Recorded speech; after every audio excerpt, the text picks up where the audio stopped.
Yeah, if you have any doubts, feel free to just post it in the chat, uh, or like unmute yourself, as I've already mentioned. When we also cover math, uh, we'll try to as far as possible. So initially, I think it is important to cover as much math as possible. So I'll try to do that. My major aim was to understand the archive papers on that attention is all you need paper and the GPT papers. So I want to be able to understand that, and without covering math, I don't think that will be possible. So whatever I learn, I'll try to teach it. So we will surely try to cover math as far as possible. Cool. Let me open my presentation. Also, I'm a very beginner level person at this. I haven't done any streams. I haven't created any content. So if I'm doing something wrong, also I'm like a noob at ML as well. So if we have people who are already knowledgeable in the field and I'm speaking something which does not make sense, or if it's wrong, just try to correct me, please. Cool. I think we can start. Can I get a yes from everyone if we can start? You can just type it in the chat. If you can hear me, if you can see the screen, it'll be very good for me. Thank you. Mm, cool. Cool. Okay, let's start. Um, okay, so first of all, some disclaimer. I'm not an expert at ML, so this is not a course. This is like a peer learning opportunity for you guys. You can learn with me and watch me how I learn things. So this is just that. I'm not an expert, so do not expect a lot of questions to be answered on the go. So if you come up with a question that I don't understand, I'll probably take some time. I'll probably take that question home and then answer it. So that is one thing. The other thing is I can be making a lot of mistakes on the go. So if there is someone who thinks that I'm making a mistake, if they know ML better, please come forth and just correct me. It will be very beneficial for me and 40 50 people who are on this call right now. Cool. I want to set up some ground rules. If you haven't read the blog that I've shared online a few days ago, or maybe yesterday, I think. Just try to be kind, be helpful towards everyone, and please maintain a safe space for women. Uh, that is very important. And yeah, just help other people out. That'll be very beneficial. Also, I just want to, I know I'm blabbering, but one thing I want to cover is look for your n plus 1 and n minus 1. That is one of the most important concepts I think that lacks in learning right now. We try to learn from people who are much more knowledgeable than us in a particular field, and we do not try to teach anyone. So that is one thing that is lacking for us when we learn. So look, what I mean by n plus 1 and n minus 1 is, let's say that your understanding or your skill level at a particular uh, industry or like a particular concept is n, then find for a person who is just ahead of you. So let's say that if I'm in sixth standard in school, I look for a person who is seventh, who is in the seventh standard. I'll try to learn from them, and I'll try to teach it to a person who's in the fifth standard. So make peer groups like this. Sorry. Yeah, try to make peer groups like this where you can help other people out. So try to teach someone and try to learn from someone. So if you create like small groups like this, it'll prove to be very beneficial for you, and we'll have a network effect where everyone is learning. I am not the only person who's teaching, and there are multiple small groups like this where learning is happening asynchronously. So I think that'll be very beneficial. This is everything that I want to cover. So yeah, we can actually start with ML right now. Cool. So what is machine learning? So this is a definition. You might have heard a lot of definitions about ML. This one is my favorite. So it tries to capture every detail of what is machine learning without throwing any heavy words at you. So it is explainable to everyone. I just explained it to my brother, who's a commerce graduate, and he was able to get machine learning as well. So this is the definition that I'll use to explain what is machine learning. So a computer program is said to learn from experience E, with respect to some task T and some performance metric P, if its performance on task T as measured by P improves with experience E. So that is a lot of gibberish, I know, but if you go line by line, it just says that if you're a person, if you're a computer program, let's say, and your performance, which is measured by a metric P, gets improved gradually with experience E on a particular task T, then it is called machine learning. So the machine is learning itself.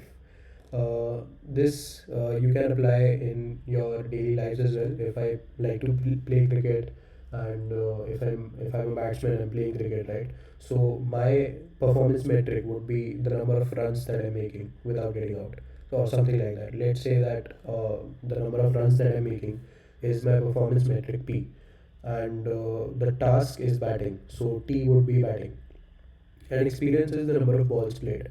So if there is a computer program which, with gaining more experience, with playing more balls of cricket, on the task T, which is batting, if the performance metric P, which is the number of runs, if it increases with experience E, which is your number of balls played, the machine is said to be learning. So basically, if a computer program starts playing cricket tomorrow and it makes better runs, good runs with the higher the number of balls it has played, we'll say that this computer program which is batting is learning.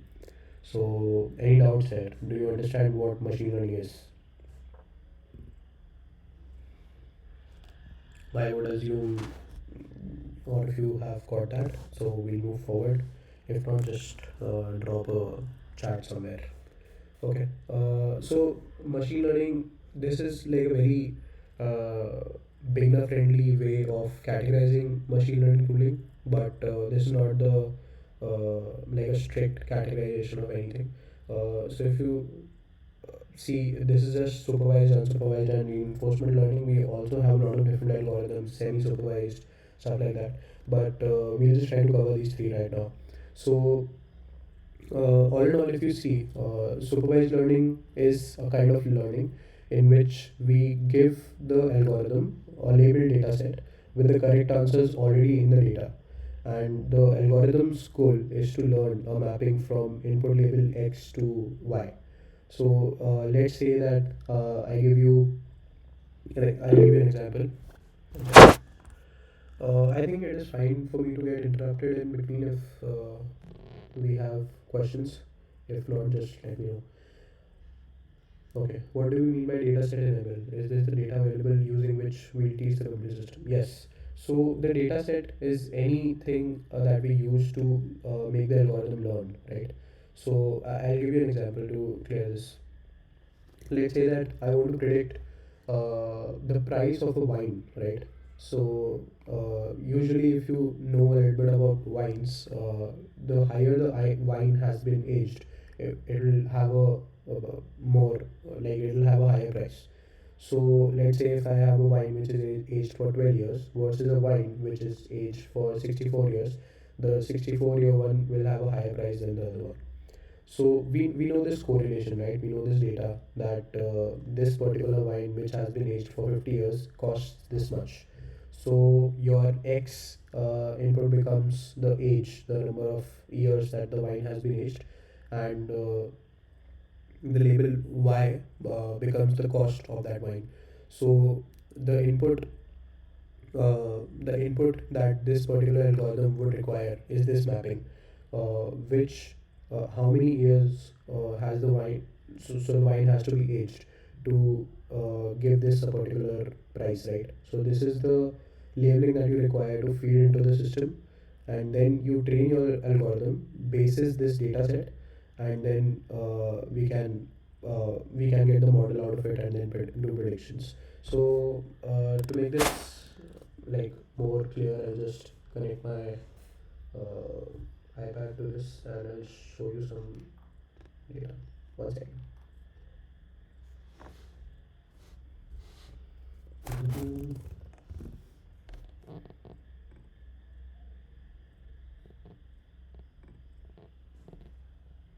Okay, so I hope you guys can see this.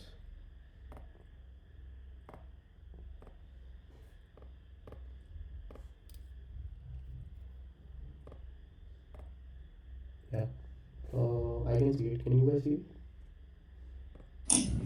Yeah, Nashitra, we can see it. Yeah. Thank you so much. Cool. So let's take a example of how this data set would look like, right? So we have uh, this table, and here we have x and here we have y. Uh, just let me know if it's not clear or you're having problems seeing this, right?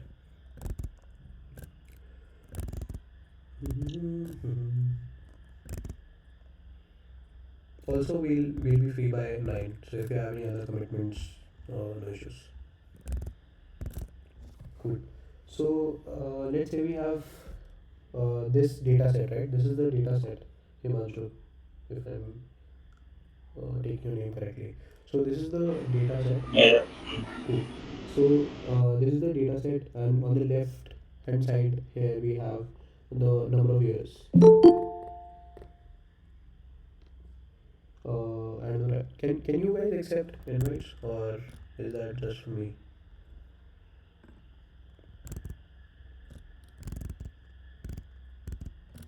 Okay.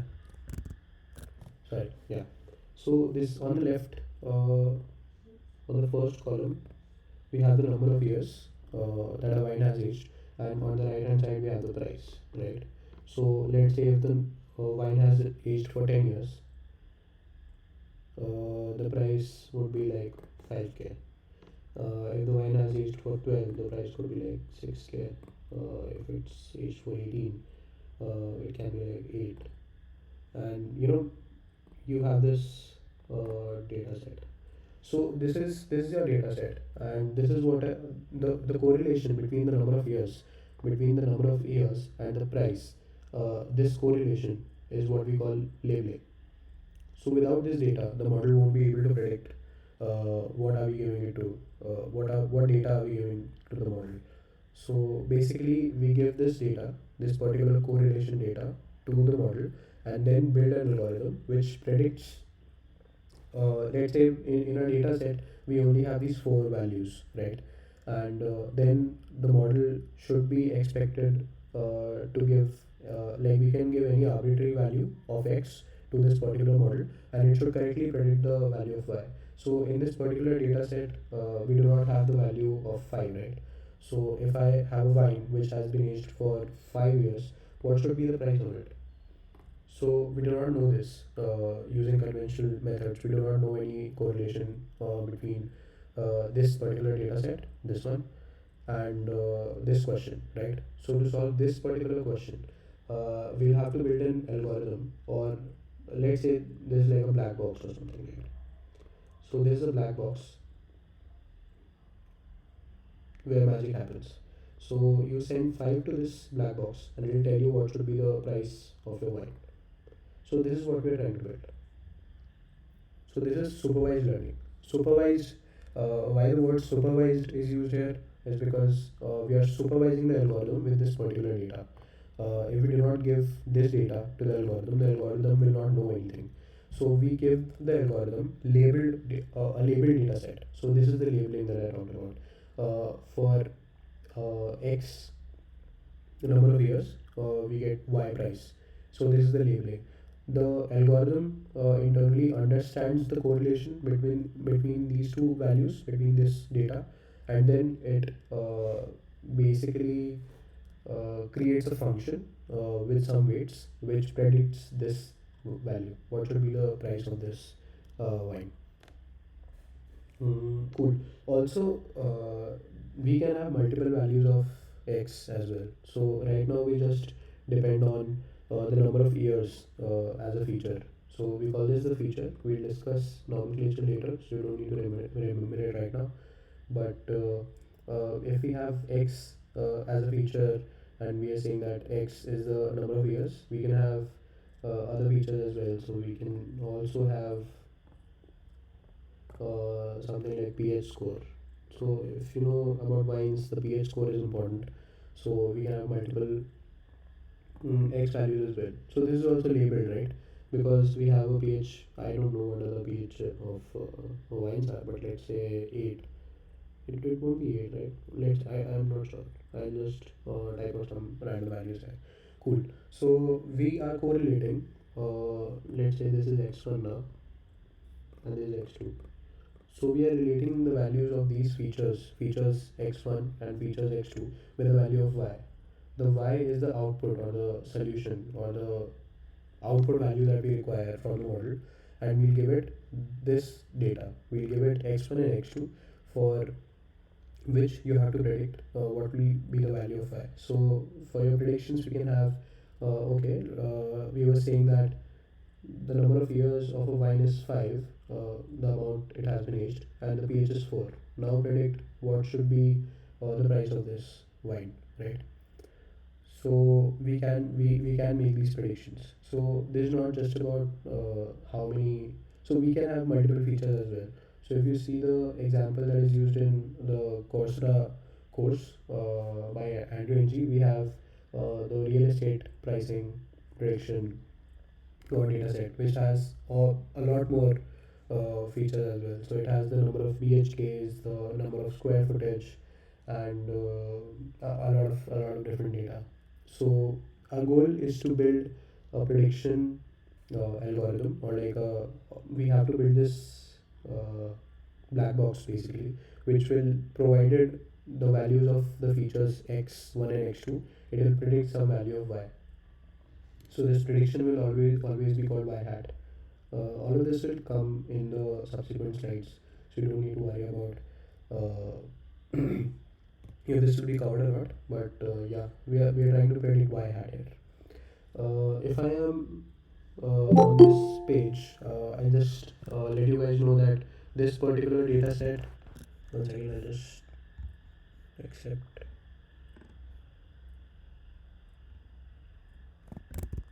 Hmm. Yeah. If you're on this page, I'll just confirm that there is a particular nomenclature for how we name this data set. So if there's like data number 1, data number 2, data number 3, data number 4, so we can say that x1 of 1 is this particular number. We can say x1 of 2 is this particular number. Yeah, is this particular number, and x2 of 1 will be this number. So you can just say that x1 and x2 are different features, and x sorry, one second, I'm very new at this, I'm very sorry if this doesn't make a lot of sense, the writing. So you can just say x1, x2, I. So I is the number that we're looking for here. So I is the ith element of the data set. Can you increase the will the recording be available on YouTube? I think so. Yes, I will try to upload it. Can you increase the size of the whiteboard? Sure.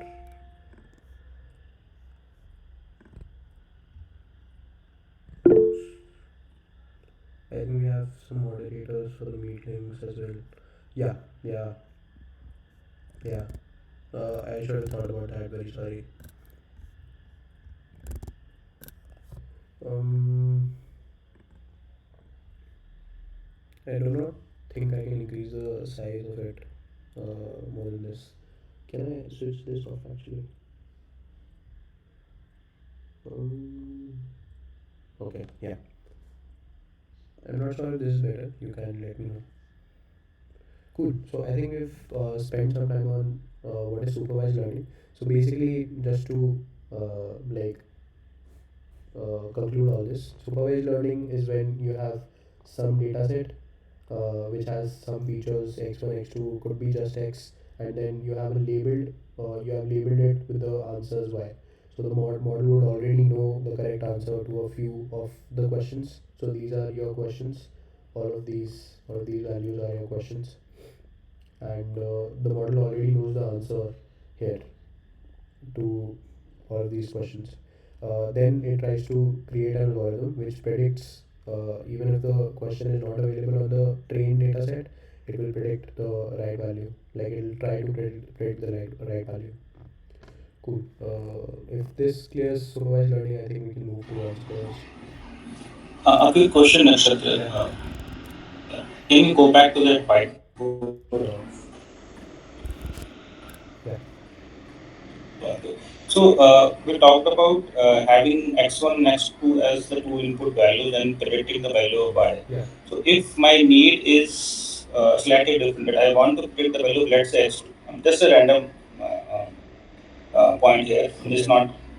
not may not be applicable to this particular case, but if my need is in different scenarios, I want different values to be predicted. So I need to train the model accordingly at differently, or the same learning which the model will do can work in all the cases.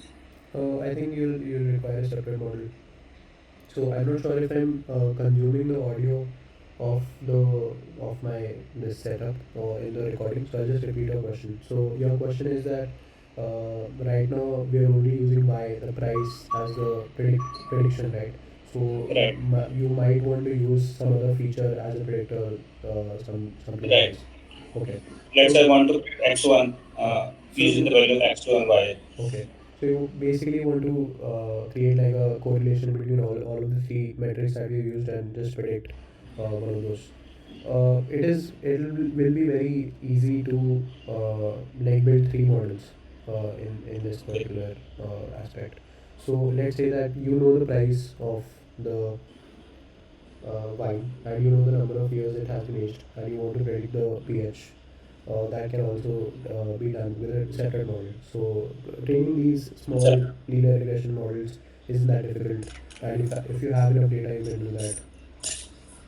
The problem with that approach would be that your pH is an independent variable and your price is a dependent variable. So you cannot do that with should not be able to do that. Should not do that with independent variables. Yeah, yeah. That I got, Chetan. That's okay. Just want to understand if the variables are indeed related. So, do I need to create separate models, or the same model could work? So, you answer my questions. Okay, cool. Um, Thank it you. has actually got me wondered if what I have studied, I'll tell you. So basically, both of these variables are independent, right?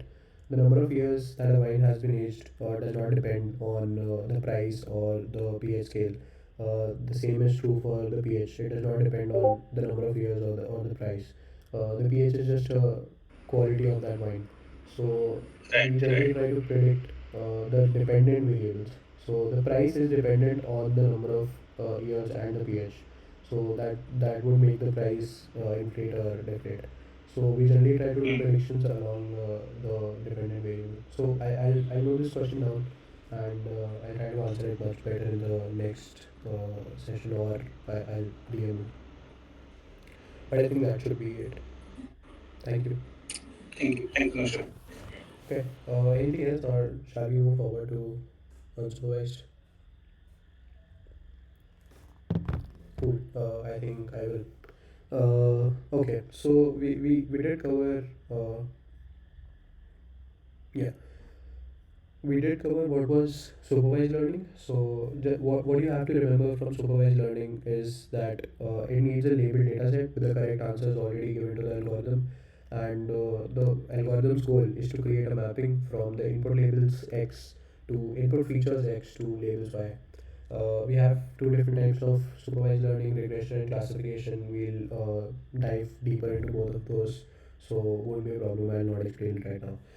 In unsupervised learning, the only difference is that we do not supply correct answers to the model. So we do not tell it, okay, if the pH is x1 and if the number of years of wine has been aged is x2, then what should be the price? We do not give it the price.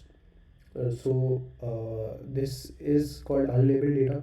Labeling basically means to provide something with the correct answers. So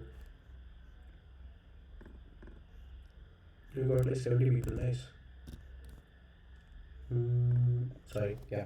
So yeah, unsupervised learning may we do not have the correct label data given to the algorithm.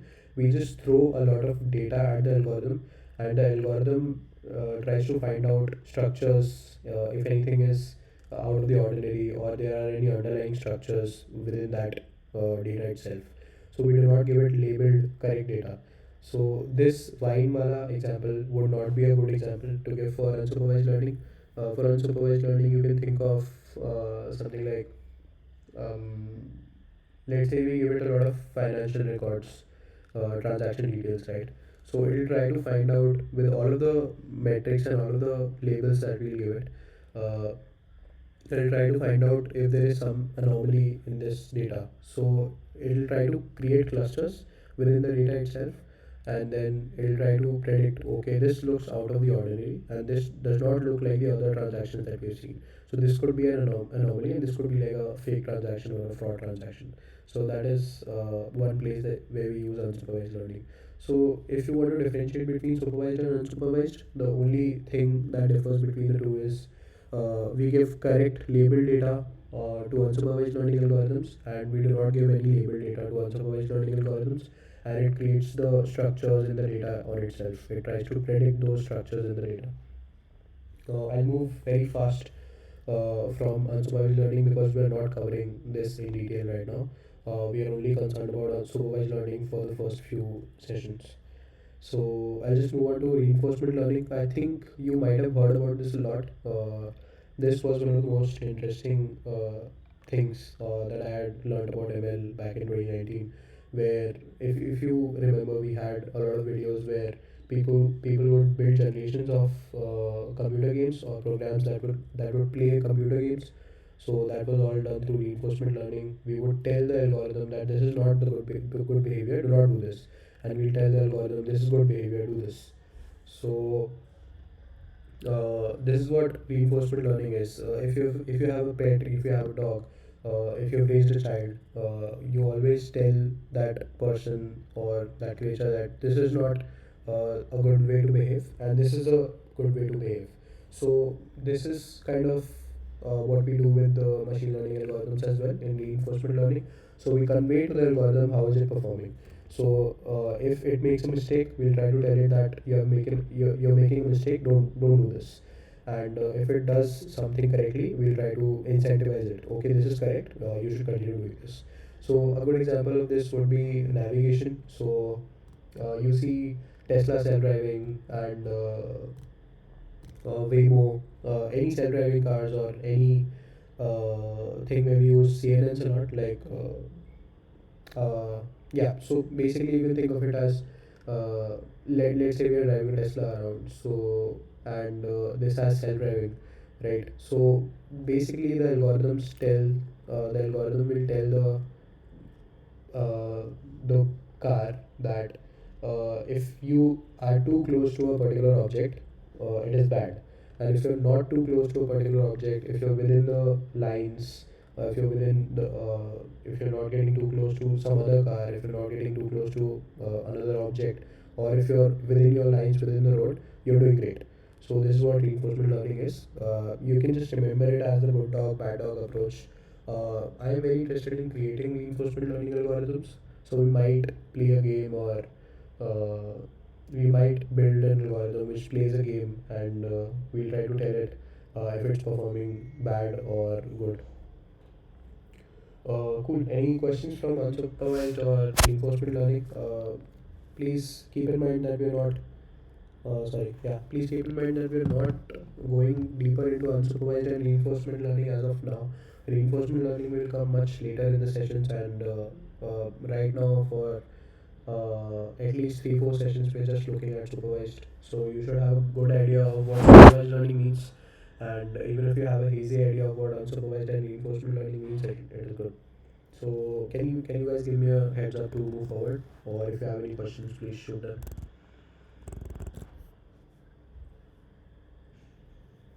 Okay. Uh, I'll go through the chats.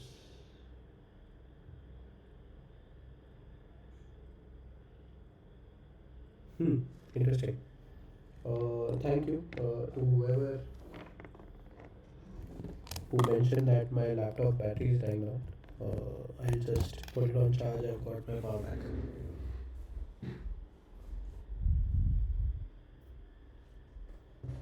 Just give me like 30 seconds. If you have any questions, please you can speak up. Thank you.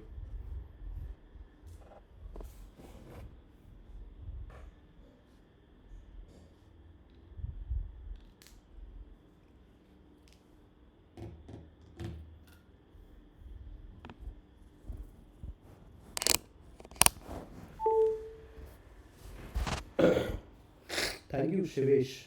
We would die down if you did not message me that. Hmm. We have weights along with inputs. We change the weights to get the required results as well, right? Let's not talk about weights right now. We'll talk about weights later. You'll have a much better understanding of what weights are. In whatever we talked till now, we did not discuss weights. So there were no weights anywhere. Will image classification count as unsupervised?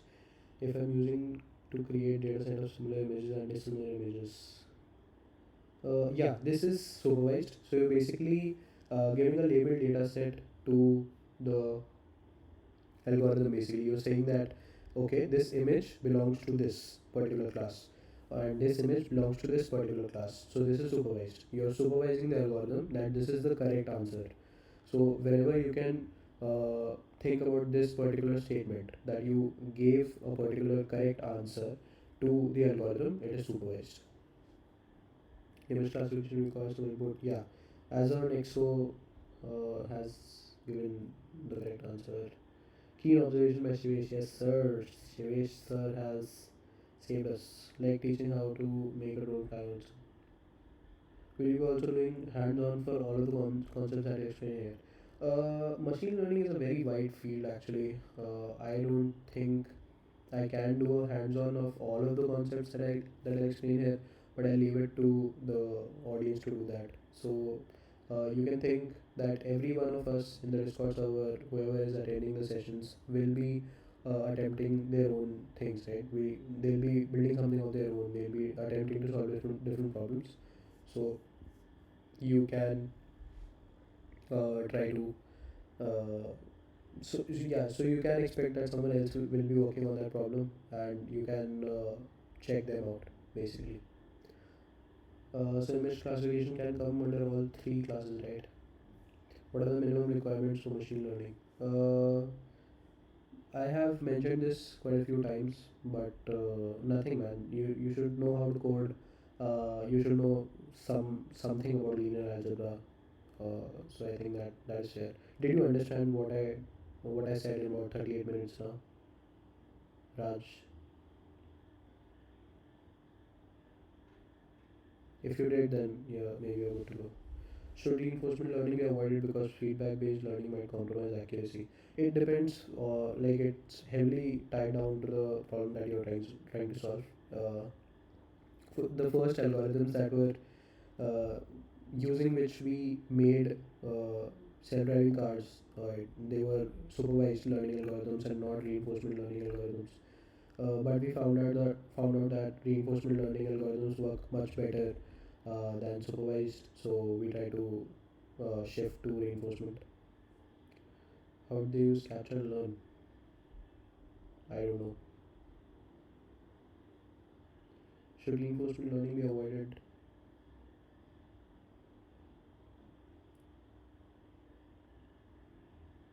Yeah. Uh, I am doing the Andrew NG course. Yeah. If a question is if I am following the Andrew NG course, yeah, it is. I am following the Andrew NG course. So if you have already done the course, you won't find much value here. Apart from the fact that we'll also cover some coding exercises as well, which I'm not sure uh, is covered in the free version of the course. We'll try to build something. We'll try to solve problems. Last question: I'm not good at coding. Can I still learn machine learning? You can learn, yes. You can get better at coding as well. So that question, yeah, there's no such thing as I'm not good at coding. You can get better if you want to. So yeah, ZK want I did not understand your question. How did they use capture to learn? Like even if we answer them, they still need to be checked to pass.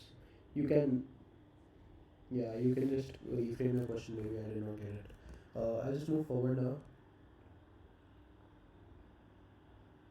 An example of the input in unsupervised learning. Um, let's say we give them a lot of transactions. We'll we be doing research paper review on these sessions as well. This is very elementary right now. Uh, so we don't need to do research paper reviews right now, but maybe like 3 4 months down the line, if we see any research papers uh, that are very interesting, we'll try to review them. That will be very fun. I know a few people who would be interested in doing that. Yeah, I think we can do that. Yeah, the captcha that we solve, right? The if it's a bicycle, if it's a bridge, bus, yeah. So if we get label data, uh, we'll be able to build an algorithm which solves that. But because we do not have so much label data, right now it's not possible to do that. If you've seen, we also have directional based captchas these days. So which direction is this dog looking at? Stuff like that. That is more difficult to train. But we do have models that pass these captchas very nicely. You'll have to check them out somewhere. You'll get it. But sure, yeah, I will share the recording and the PPT somewhere.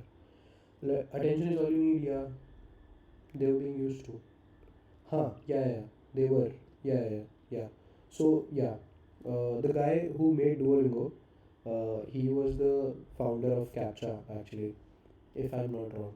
It could be some other company as well, but I think Google or Yahoo came to his college with this problem that we are not able to identify if humans are humans on the internet or not. So he tried to create CAPTCHA, and then they were, yeah, they did train machine learning algorithms on that. So this was a way to get label data from users. So the problem with getting a lot of label data is that you need human intervention. So you need humans to label data. But how actually? Since if they already don't know the answer, then how do they pass human test? They already okay. Since they already don't know the answer, then how do they pass human test? So they don't know the answer. To be honest, if you have like a nine grid of 9 elements, they will let you pass if you do 3 or 4. So they would insert newer data into that particular grid, and then just let you pass with like 3 4 correct answers as well. You can easily pass on the test, even if you're like very close to the answer. So if it has like 5, let's say it's like a 16 image grid, and you have like 5 correct answers, and it was like 6 7, it'll let you pass. So I think that is how they trained. Cool. I think I've spent a lot of time on questions. I'll take them again later.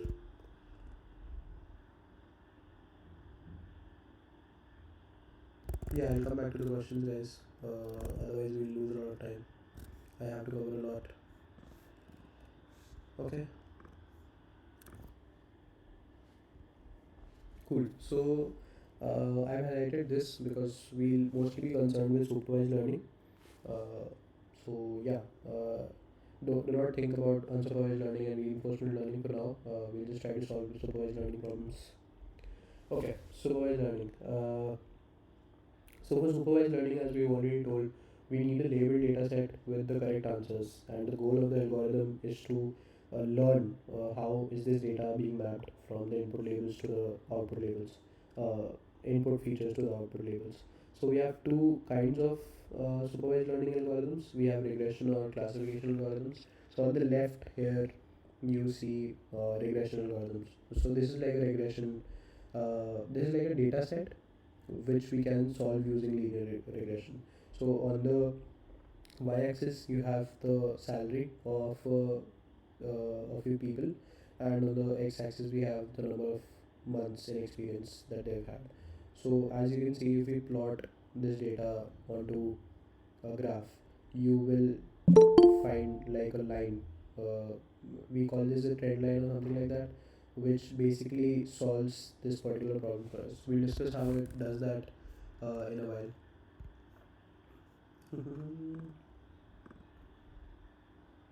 Okay. You can just go ahead and speak. You don't need to raise a hand.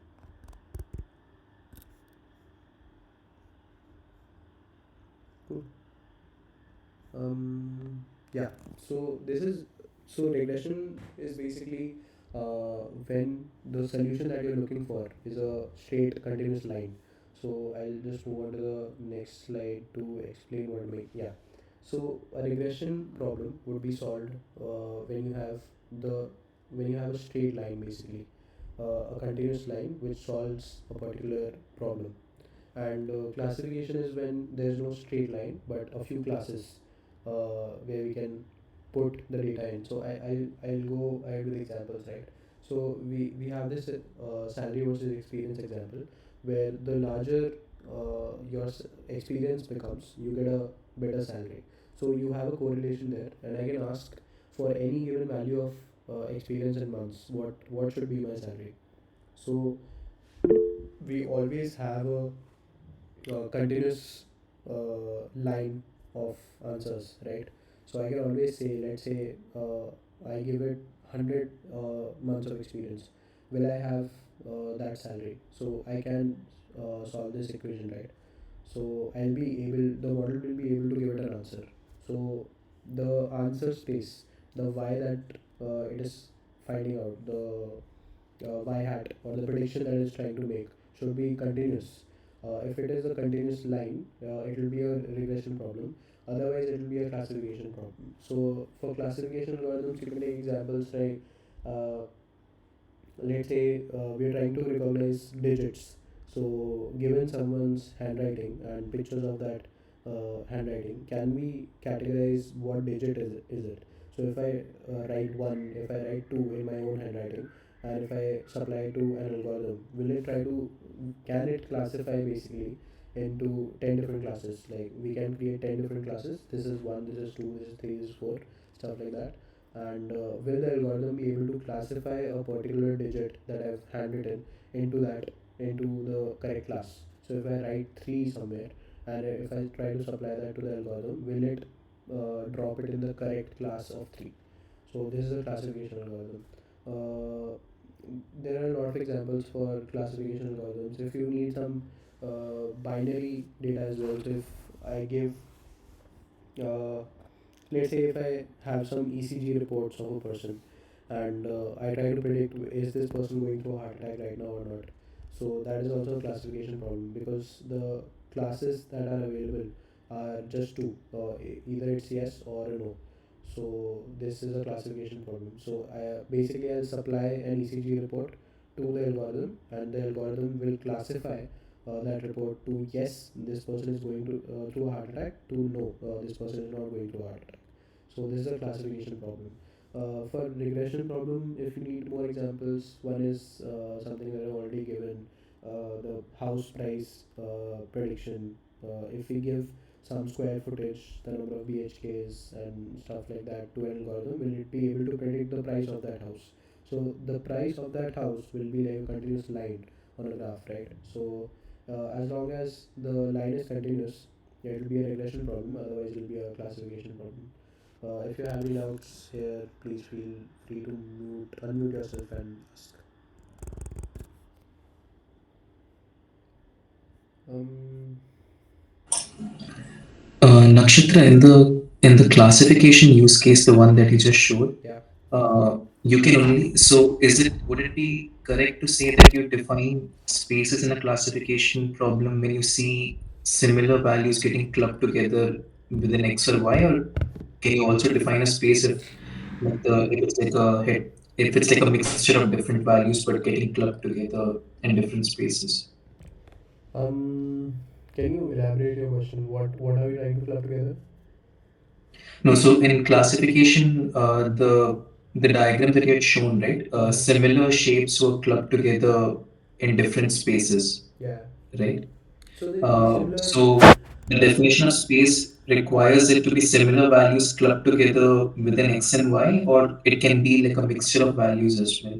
it'll probably be like a mixture of values, right? So let's take an example.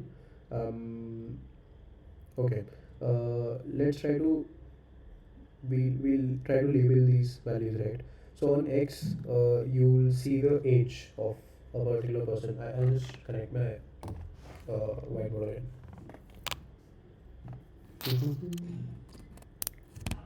that I think about it, I think we'll be going above time, but it's fine. I think.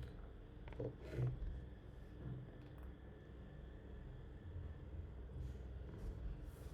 Um, Maybe we can cover it later, Nakshatra, just in the interest of time. Like if people have to leave early, then yeah, I think it's we can fine. cover it a bit later. I think it's fine. Mm,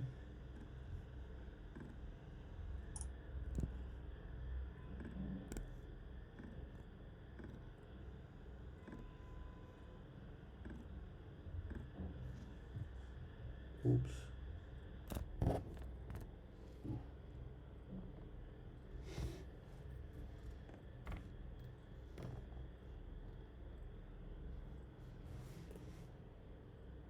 Yes.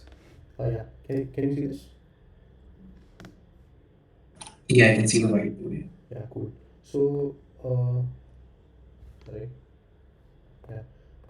We have this graph, right? We have the x-axis and the y-axis. Now let's say that we have on the x-axis we have the age of a particular person, right? And on the y-axis we have um, what are the let's say We can take the ECG reading maybe, and we can club like okay, positive, so negative. let's say that this is the ECG reading, Yeah, and this is one ECG reading, right? yeah, So yeah. we'll just calculate what are the like amplitude of this reading. Yeah. Let's say this is y. So we have ECG, sorry, ECG amplitude on the y-axis, right? So now we get this labeled data set, and the labeling is I'll use triangles for someone who is having a heart attack, who is having an attack, and circles for no attack. Cool.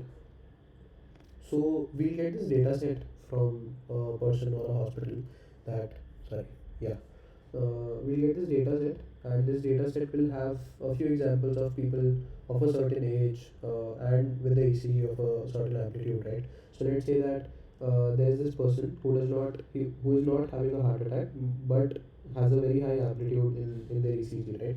So this is very high amplitude, and the age is pretty less. Or we can have someone who is having a heart attack, but their ECG line is very low, so their amplitude is not that high. So we'll have this. Basically, we'll have this data scattered here and there, right? So young people, even if they'll have like a high ECG, they won't be having attacks, right? But old people, even if they're having higher ECG, but like they're old, so they'll have heart attacks. So it'll then there would be exceptions, right? So someone who has other illnesses as well, they are pretty young, but they can have heart attacks, yeah, even if their ECG is not that high. So you'll get something like this. You'll get a data set something like this. The algorithm's job now becomes to predict what should be the trend line here that divides this dataset. So this is your model. So now, if we solve it through a linear, in a linear way, then this can be like a straight line. Otherwise, it can be like a function of which is not straight. But this model will be basically telling you if the person is going through a heart attack or not. Does that answer your question? Yeah, it does. Yeah, yeah, it's clear. Cool. Any other questions? Okay, we'll move forward. Um, cool. So yeah, I think we have discussed regression and classification problems. Regression, I hope everything is clear regarding regression, because regression is the next thing that we'll be moving on to. So now our focus is on regression or classification. We'll try to solve classification problems, but I think in this third session, I think we'll solve classification problems, not now. Cool. So regression also has a lot of types, obviously. So one is linear regression, and then we have different types of regressions: regression trees, non-linear regression, polynomial regression. Polynomial basically meaning that we have a lot of variables. But for linear regression, the fitting function or the model is a linear function. It's a straight line that can fit to a particular data set, and it will correctly predict the values. So there can be one variable linear regression as well, and there can be univariate or the multi-variable linear regression problems as well. So the one that we discussed, the wine example. In the wine example, we had the first example that we took was of a univariate linear regression where we were just relating the number of years the wine has been aged to the price of the wine. So that is a linear, one variable linear regression problem. But if we also take the pH of the wine, then we'll land up into multivariable linear regression problem. So yeah, so this is linear regression can be of one variable and two variables. So you have to think about that. Yeah, I have a few examples. So experience versus salary prediction, the problem that we saw in the last slide, that is also univariate because we are only relating one value, the experience, to the salary. So this is univariate. And where we have multiple variables like insurance premium prediction. Insurance premium is predicted by a lot of different factors, right? What is the age of the person? Do they smoke or not? Do they have history of any previous illness? Stuff like that. So you have a lot of different features. The values of x, x1, x2, x3, like we discussed. So this is multiple variable linear regression. Cool. So we'll discuss linear regression now. Do you understand what is this line? So this line is our model basically. I'll just open up my one second. I'll just open up my whiteboard as well. One second. Okay, I think this is fair. Yeah. So we discussed this. This is classification, right? We discussed classification already. I hope there are no doubts in classification. Now let's try to create a graph for regression. So you guys can see this, right? I'll try to.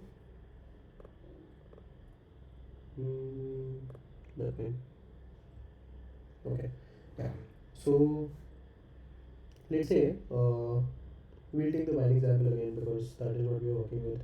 On the x-axis, you have an independent variable. Oh, interesting. No, I don't need that. Thank you. I what? So, charity. On the x-axis, we have the number of years. Number of years. Ooh, sorry. Yeah. The number of years wine has been aged, and on the y-axis, we have the price, right? Cool. So very cool, nice. Yeah. So now we try to plot these points. Let's say we have this table. Here we have the x values, and here we have the y values. Uh, let's say we have 15 years wine available at 5,000. So let's say this 10, 20, 30, 40, 50. This is 5k, 10k, 15, 20, 30. So this is 5k, 10k, and you can figure it out. This is 5 years, 10 years, 15, 20, 30. Right. So now we have a 15-year-old wine at 5k, and then we have an 18-year-old wine at let's say 7k. So it would be 18 year here and 7k here. So let's say we have a lot of different values for this site. So I'll just mark it at a few places. like this. I'm not so basically these points are just more data values that we have. So we'll have a lot of data values right here. Delete. Yeah, we'll have a lot of different data values here, right? We'll have let's say we have like 40 50 data values. So I'll just plot all of these points together. Cool. So uh, if you check this graph out, you'll be able to think that there exists some correlation between the number of years that a wine has been aged and the price. So it basically goes up in a direction like this. It basically goes up, right? So just by seeing this particular data set, I was able to predict that most probably the line which predicts the price of wine on the basis of number of years it has been aged should look like this, right? So it should look like this because if I go higher and if I have a wine which is aged like 40 years, I should be able to predict okay that the price should be like here, the price should come on here. And if I go like, okay, the wine has not, this could be like this. So if the wine hasn't aged, let's say even 10 years, so the price should be this. So basically, what I mean to explain here is that the higher that you age a particular wine, you'll get some correlation with the expense of that wine. What is the price of that wine, right? So you have a linear relation there. So this is your linear relation, and this is the model, or this is the fitting function that we are trying to solve for. We are trying to calculate this line basically, which will tell us what should be the price of a particular wine. So why we kind of thought that it should be like a line, we just saw the data set, and it became apparent from the data set that this problem can be solved uh, using a line, right? So this is how you make inferences in ML. You just see a particular data set and you're like, okay, this problem may be a linear regression problem. So we can try to solve it with linear regression and see if we get good results, right? Please just confirm if you can hear me or not. I just lost my power. We can hear you. Cool, thank you. Okay, so this is linear regression. So linear regression meaning that your model or the solution that you're looking for, it would be a one second.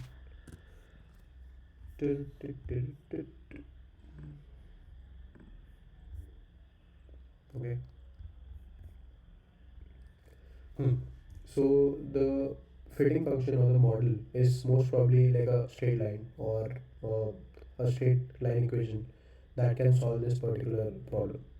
So your fitting function or your model can just be a straight line which solves this particular problem. This is linear regression, all in all. Any doubts here?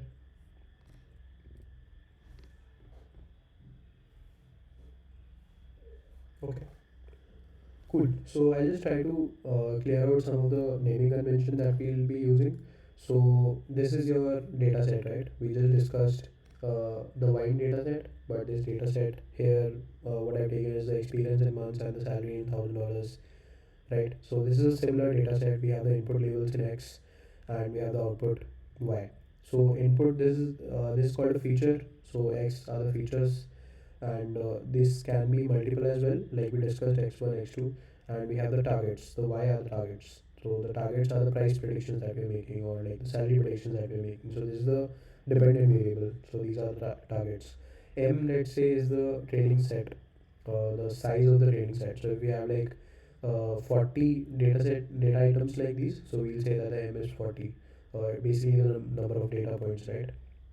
So for this particular data set, the M value of M is 3.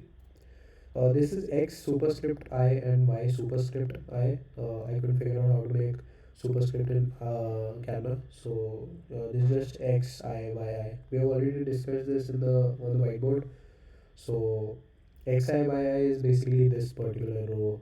If the I is 1. So if you know what array is how we traverse through an array. we have the index element. So this is basically the index 1, index 2, index 3, stuff like that. So xi yi is just this particular, any particular row in uh, the data set is xi. I really need to assign someone who can take this. Okay. So xi, sorry, yeah, xi yi we have covered. F is the fitting function or the model or the solution. We just discussed f. F is the model, which is the answer, which is the black box that we get, which will answer the basically the questions that we ask to the model. So we'll ask what should be the experience. Sorry, we'll give it some experience, like if a person is has 5 years worth of experience, what should be their salary? So this is the question that we are asking, and the model will give correct answers for it. So this model in question is the F. Cool. Then last we have y hat. So y hat is written like a short, small hat on top of y. I think I've already shown this on the whiteboard, but this is, one second. This is how you write y hat. This is y hat.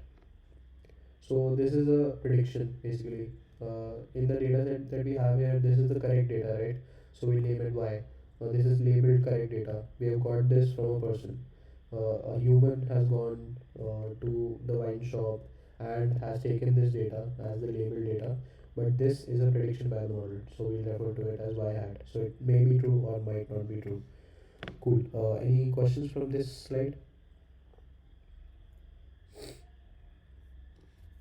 Okay, moving forward. Cool. We have also lightly discussed this. What is the fitting function? What is the solution? So I've drawn this as a black box.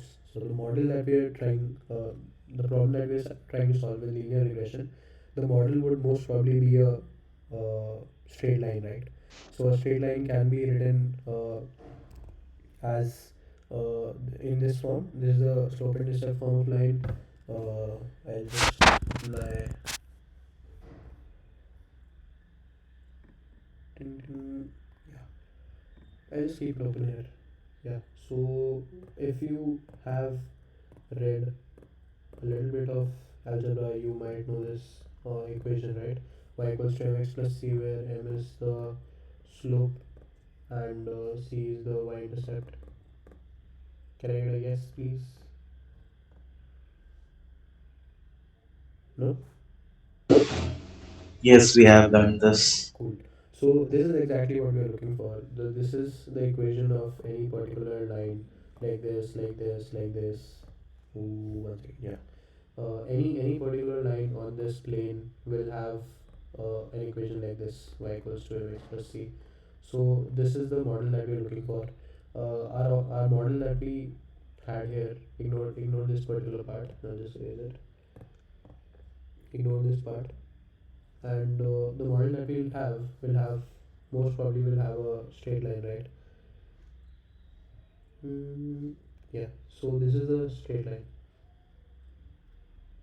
So if this is a straight line and we have deduced or we have inferred that this should be a straight line which will govern the answer, then this line, this model should be of the form y equals to mx plus c, right? So we just have to find out the values of m and c and we'll get this model. Correct. Okay, so what is this fitting function? Basically, we'll pass it some arbitrary value of x. Let's say I pass it 56 months of experience, and this model will do the computation. It will put in the values of x and w and b here, and it will give you a prediction, which is y hat. So this is what we are trying to build. Y equals to mx plus c. We use that here, but people were using f of x equals to wx plus b, or like you can say y hat equals to wx plus b. W and b we're just taking, these are the weights. Someone was asking what are weights, so these are the weights of the model. So W and X, so you can say W and B or M and C. These things are the weights. We already have M as the training set, the number of data points in the training set. So I did not choose to take M. Also, Andrew and G takes W and B. So to make the calculations similar, I just used W and B. So any particular straight line, you can uh, denote that straight line as y equals to mx plus c or y equals to wx plus b, right? So here your w would become the slope and your b would become the y-intercept. So this is what we are looking for. We are looking for this particular line which solves our problem here. Cool. So now what do we need to find out to get this line? Just the values of W and B, right? So you've heard a lot about weights. Leak the weights of the model. In a linear regression model, these are the weights. These are the only weights that you need to find out the model. So this black box isn't that black box. It's just the values of W and B. If you get the values of W and B, let's say that the values of W and B are W is 2 and B is 10. So you'll get this equation 2 x plus 10. And then if I give it some arbitrary value of x, let's say 56 plus 10, so we'll be able to tell that how much is this 122, I think, if I'm not wrong. Maybe, yeah. So y hat becomes 122. I hope this is clear. Yeah, this yeah. Cool. So we're just looking for the values of w and b here. You just have to think about that for linear regression specifically. Okay. So yeah, uh, W and B are the weights or the parameters of this model. So I don't think we discussed this in the nomenclature, but W and B you should remember are the weights. You can also call them the parameters of this particular model, which we use to predict the y hat of a particular x, right? So our problem now becomes to find the weights of this model such that the model gives a good predictions as possible for the particular set of problems. So if you see these graphs, this could be a solution to the prediction of salary and experience. This could also be a solution if we have like different values of w and b. We'll get all of these different lines, right? So we have to converge our solution to the best fitting line, right? Can someone just tell me what is the best fitting line here? Which line will predict the uh, salary versus experience correlation the best in among these three? You can just write your The third one, yeah. Why, how do you know that? because it's closest to Yeah, like all the data. exactly. Like it Because it's is. covering most of the data, I Yeah, guess. yeah.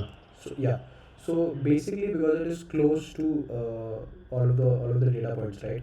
So if a line is closest to all of the data points, it basically means that we'll be able to predict much better if we get an arbitrary value of x, right?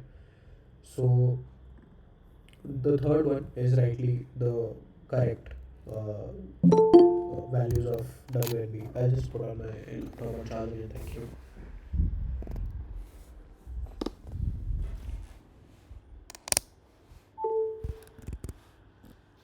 Mhm.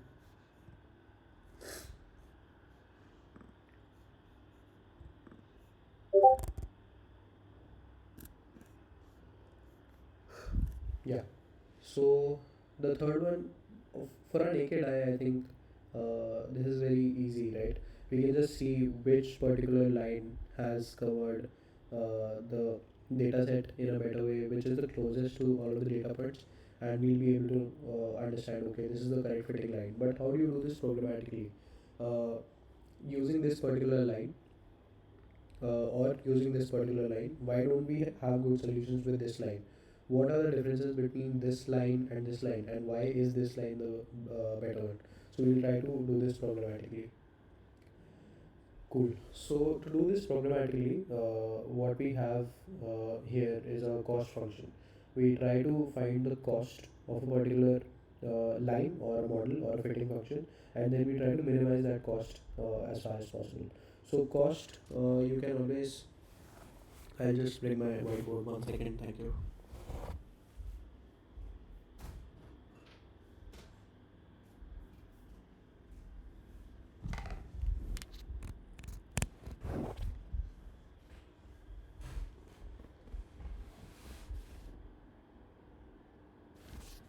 Please connect.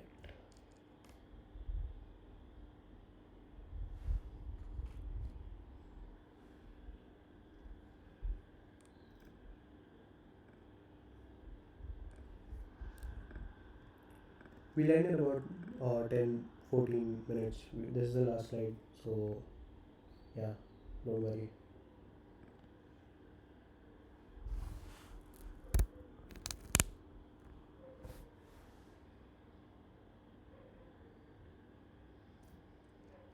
Ooh.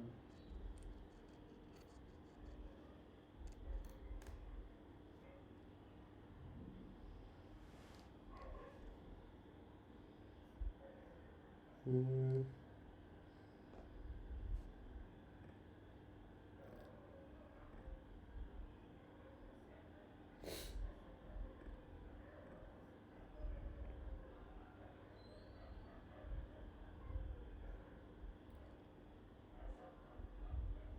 Mm. Okay, I don't think this is happening.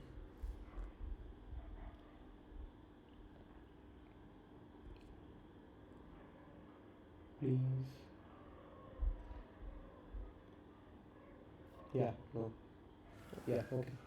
I don't think this is happening, so I'll try to explain it on the slide. Okay. So how do we go from here on these particular lines that we have to this particular line? So what we can do is we can take any arbitrary values of w and b. So, like we'll choose values of the weights, and then we'll try to see what is the cost or what is the error of this particular line. So for this line we should be able to calculate some error. If we can quantify these errors in numbers, we'll be able to say okay, this particular algorithm is much worse than this algorithm, or this is the worst algorithm of all. So how do we judge that without seeing it? We'll calculate a numerical value which is called the cost of an algorithm, and then we'll try to minimize that cost. So lesser the cost, the higher is the efficiency of that algorithm, you can say. So this algorithm or this particular line will have the least cost, and this algorithm will have the most cost. So how do we calculate this cost? So we'll just try to zoom into this particular graph, right? So let's say that we have these points, and then we have a prediction, we have a line, or we have a model. We'll try to calculate the cost of this line by calculating the distance from this line to the correct value of y. So let's say here the value of x that we had, uh, let's say this was 12, and this is y, which was 24. The model predicts that this should be, let's say, 10, but the correct value is 24. So how much is this error? So this error would be uh, 24 minus 10, right? So this would be 14. So we'll do that for all of the different values of y in our function. So basically we do this. So this is called the mean squared loss. If I had the iPad connect to save the काफ़ी, but I think not happening right now. Yeah. Did you guys understand what I'm trying to say? Yes. Okay.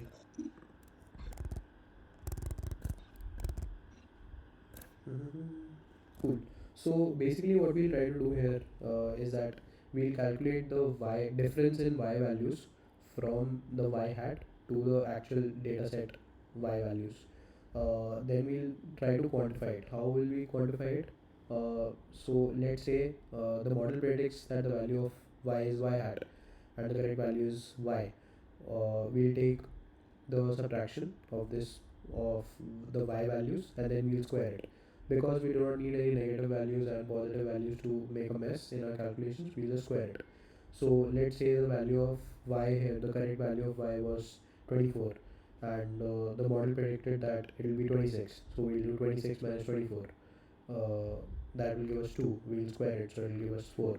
So we'll do that for all of the data items. So we'll do for every yi, we'll go through all of the y values and we'll try to find out the loss or the cost of this particular function. So now we've found a way to quantify a particular algorithm's error rate, right? So now if we do the same exercise for this particular model, this model, this will have a higher error rate than this one, right? Because we'll try to find out this particular gap, this particular gap, this particular gap. So because the data points are much farther than this line over here, we'll have a higher error rate. So if we'll square all of the losses here, we'll get a huge value. And if we compare it with this one, the distances between the data points and this line here will not be that much if you compare it with this one, and here it will be just very bad. So if we try to find out the error rate here, it will be huge. If we try to find out the error rate here, it will be huge. So all of these values will have a very high value of the loss, and so the loss of this particular line will be like the most out of these three. So now our problem becomes to minimize. We've already found a formula to quantify the loss that we have for a particular algorithm, right? So now our task becomes to minimize that function. So this is the function that we create for calculating the cost of a particular algorithm. This is called the cost function. So your cost function is basically this formula. So you take for every yi is nothing but this is yi, right? So this is I basically means the index of the data point.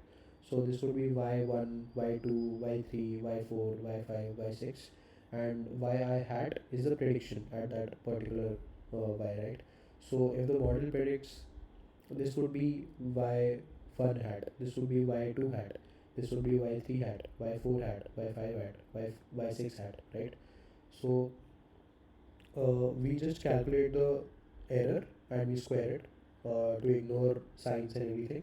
So we square it, then we take a summation from all of the values of I to n, right?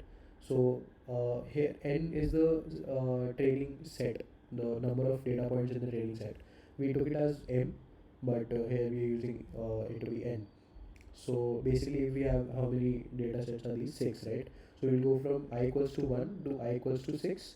We'll sum all, we'll take a summation of all of these errors and then we'll divide by n. So it is like the mean or the average, but of the squared error, right? I hope this is clear. So basically, we just calculate the error, we square it to ignore signs, and then we divide it by the number of data points that are available. Cool? Is there someone who has not understood?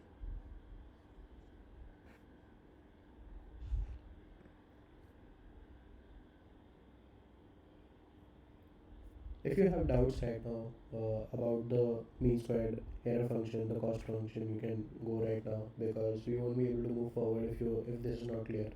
You can come to me after the session as well. You can text me if you do not understand this, but this is the basis of what we'll try to do after this. So just please try to be very sure that you have understood this. This is not very complicated. It's just that we take the uh, cost, we calculate the loss, what is the algorithm predicting, and what is the correct value. We square it and then we take a average. How we just sum it up and then divide by the total number.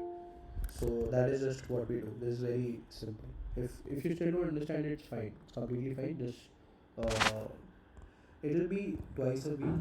Sorry, the ZK Hond is asking when will the next session be. I think in about 2 or 3 days. So I'm aiming that we do it at least twice a week. Cool. So this is how we minimize. So we basically got a function, right? This is a function which basically tells us how good an algorithm is. So now we have made a lot of progress. We have gone from just trying to predict what function will work better or what line will work better to actually quantifying it and actually transforming it into a function.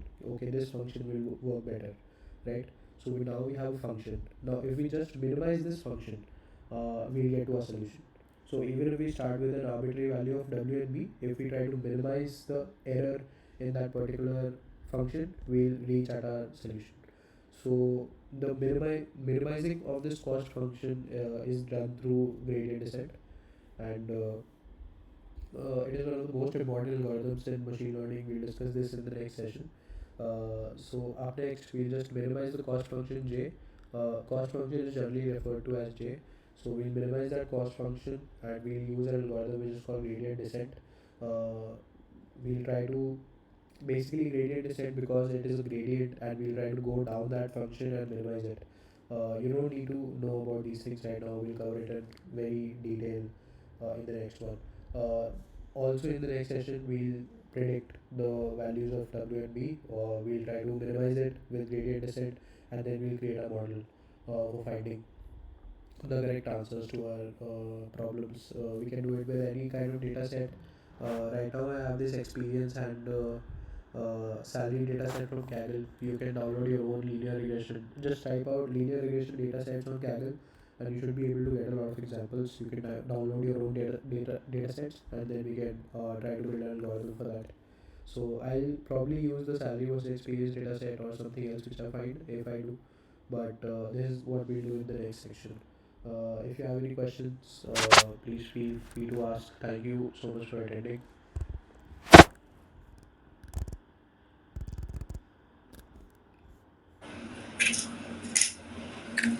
Thanks, Nakshatra. Thanks for your time.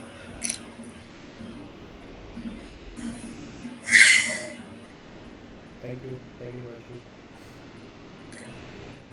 Bye. Good night. If you have any questions, I'm staying here. Otherwise, thank you for attending. I think the next session should be 2 or 3 days from now, so maybe Wednesday. I look Otherwise, forward to that. sorry.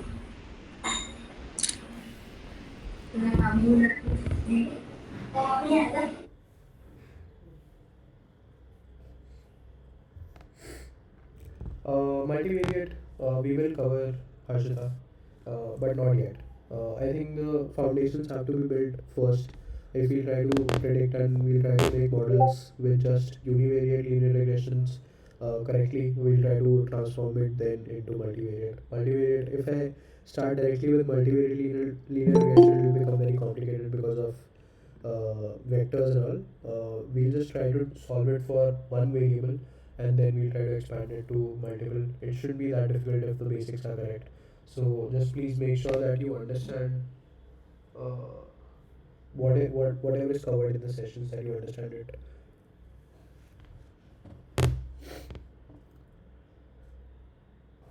Cool.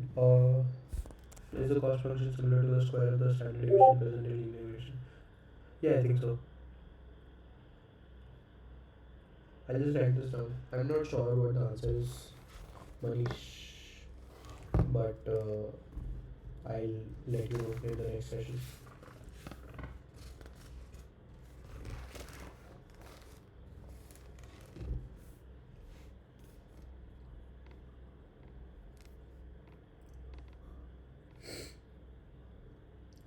Uh, Let me know how and when would you like the next session to be. I think it would be on Wednesday, but if we do want to keep it on weekends, I can do that as well. Thank you, Azan.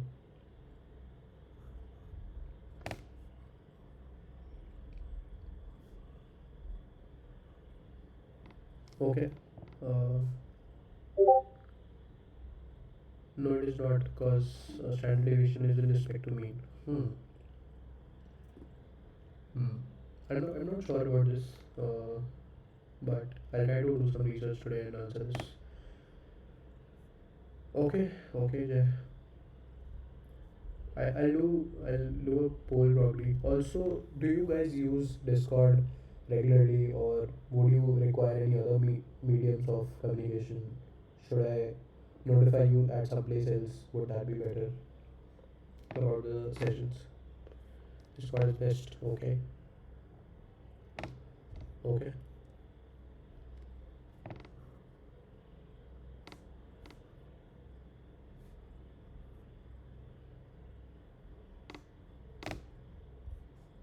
okay. Manish, I've written your question. We'll try to answer it. Cool. I think I'll switch off the recording now. Bye bye.